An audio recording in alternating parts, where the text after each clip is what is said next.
Hello, we are live. Welcome to Coaching Conversations with Pam. I am Pam Reeves. I am your coach, and I am here to share with you some insights relative to building a high performance team. So, if you are a team leader, perhaps your supervisor or manager, and you are looking for ways to build your team, I have a few strategies that will help you. So, let's get started. I am Pam Reeves. I am a coach and I work with early to mid career professionals who are feeling stagnant, stuck, and uncertain in their careers with career advancement and leadership development. And so this evening, I'm going to be sharing with you some insights in how to build a high performance team. So without further ado, let's get started. I'm going to be sharing my screen tonight. So let's see if we can get this to work. Awesome. So you should be seeing my slides here. And so, we're going to be talking about some strategies for building high performance teams. And so, as managers or team leads or supervisors, maybe you have some team members that have transitioned off, and you got a new team. Maybe you received a promotion, and now you've kind of inherited a team, and you're trying to figure out how to make all this work. So let's jump into these strategies so we can give you the tools that you need to be successful in building your teams. Now, if I can, here we go. All right. So the first thing is you want to empower your team. And here are three ways to help you to do that. You can create a supportive environment. And while creating that supportive environment, be sure that you are providing opportunities for professional development for your team members. You always want to make sure that they are developing a growth mindset and that they are learning new skills to apply to their roles and that it's giving them opportunities to expand their skill sets. You also want to ensure that you are fostering a culture where team members feel valued, respected, and supported. You also want to encourage autonomy. With this, you want to leverage your team's strengths. Empower your teams, enable them to take ownership of their work and contribute to the ideas. And so, giving them opportunities to share their ideas and taking their ideas into account when you are working on projects, creating goals, and having to do deliverables within your team. And then lastly, in empowering your team, you also want to trust your team to make decisions. Trust is a big factor when it comes to building high performance teams. And you want to give your teams room to grow and give them room to make mistakes. Next, communicate effectively. You want to make sure that you are communicating vision, goals, and expectations. For many businesses or companies, your primary goals will come from top down. So they're cascaded and they're shared across teams. And what you will want to do is to make sure that whatever that goal is for your organization, ensure that your team understands based on your business area. How can you as a team, how can we help the organization meet that goal? So maybe it's, bringing in X amount of dollars in revenue, or maybe it is, putting out new products. Whatever it is that your team can contribute, you want to make sure that you communicate effectively what the vision is, what the goals, and what the expectations. And even around expectations is really helping them to understand their role and their responsibilities.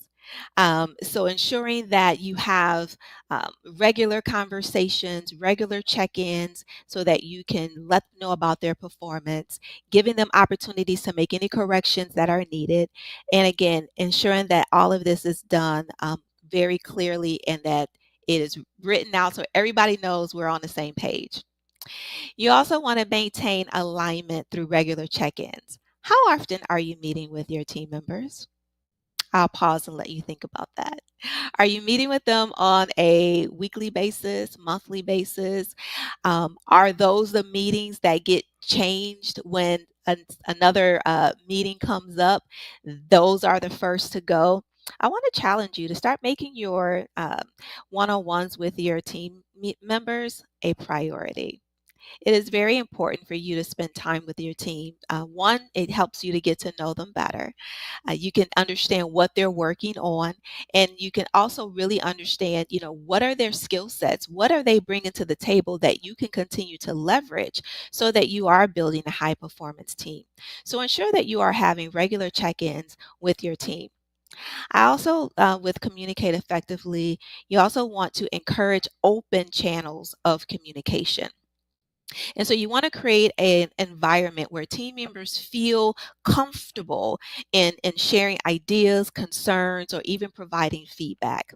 And you also want to foster open dialogue that encourages active listening. Communicating effectively is not just about verbally communicating, but also are you sitting and taking the time to really listen and understand what's happening with your team? So this is where we get into the communicate effectively. This is going to help you to build a high performance team. Next, and lastly, we'll talk about lead through change. Be transparent about reasons for the change. Now, I know, I get it. There are just some things that you cannot say. You might be under NDA. There may be some boundaries. There may be a timeline that you can't say things in a certain time period. I totally get it. But what do you have control over? What can you share? Whatever that is, you have as the team lead, as that manager, as that supervisor, you know what you can and cannot say. So whatever is within your power to share with your team that you can say, be transparent as much as possible. Also involve your team in the process. For this one, you want to make sure that you are providing context and information to help the team members really understand why the change is happening, or the need of the change, and how it may or impact them or not. And so, in involving your team in the process, help them to understand what that may mean for them. Seeking input and feedback from your team is another way to involve them in the process, especially when you are planning projects, or there's deliverables, or you're problem solving and you need some additional thoughts about something. Open the floor and give your team an opportunity to get involved in your process and to share some of those ideas that they may have. And then you also want to emphasize adaptability and flexibility. With this, help your team members to develop resilience and adaptability to navigate change effectively. And you want to encourage a growth mindset and emphasize the opportunities for learning and growth that may come with the change. So, kind of that what's in it for them. How will this change benefit them? And again, you're being as transparent as you can be and just being open and honest. So, here we talked about empower your team, communicate effectively, and lead through change as ways for you to help build a high performance team. So here I have an assessment. So if you want to take the next steps and do a really quick assessment to check and see how well is your team performing, here's a little snippet of what the assessment will looks like. There's 15 questions. It will take you probably less than 5 minutes, maybe 10 minutes if you want to give it some thought. But I would say just go with whatever comes to mind first. You'll score yourself. There's 3 scoring levels, and so you'll just determine if if you are low performance.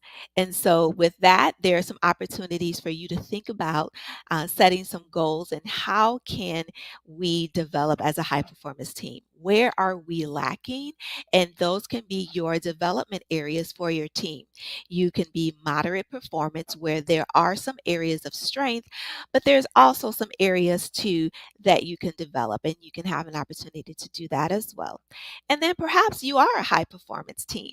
And even with a high performance team, there still may be ways that you can um, there's opportunities for enhancement. So there's still ways for you to continue to grow and to continue to leverage your team, because for you the challenge will be keeping the momentum. Like, how will you keep that going? And so with this assessment, like I said, it's 15 questions, very quick. And then there's opportunities on here for you to take some action, have some reflection time to think about what's next for you and your team. So if you would like that assessment, you can send me an email at at pamreevescoaching.com. I have it right here on the screen.